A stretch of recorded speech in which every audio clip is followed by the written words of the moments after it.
My name's Rowan. I run a video production and live streaming company called South Point Films on the south coast of the UK. We're here at Boomtown, one of the biggest festivals in the UK, to provide cameras on two of the main stages, Grand Central and Origin. Across the two stages, we've got a mixture of cameras. We've got PTZs, Cinema EOS cameras, and also camcorders as well.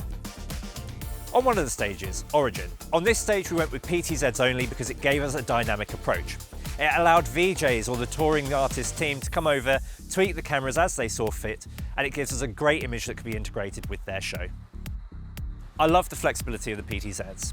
We had a dedicated operator who was controlling the PTZs and racking the cameras, and they were able to control the cameras as they saw fit, but also our director could operate some of the PTZs as well, allowing them to line up a shot and then cut to it all in one motion. One of the things I love about using PTZs is that they're flexible and versatile.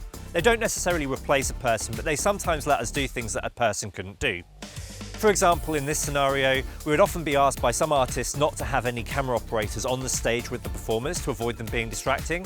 And because we had PTZs, it meant we could still get all of the shots we wanted without having anyone in the way or compromising the show. I've been really excited to have an outdoor PTZ on this project.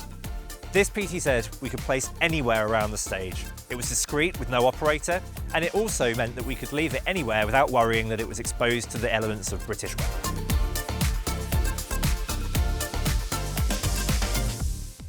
The other stage, Grand Central, is where we had a broader variety of cameras. This stage had big, lively bands, and we wanted to make sure we could capture those in detail. On this stage, we had a couple of PTZs, a camcorder, and two large sensor Cinema EOS cameras. The reason we chose large sensor cameras for this stage is because we really wanted that cinematic image, both on the stage and when we swung the cameras around to get shots of the audience. There were times when me and the other team backstage were looking at the multi-views and just crying down the comms at how beautiful the images were looking.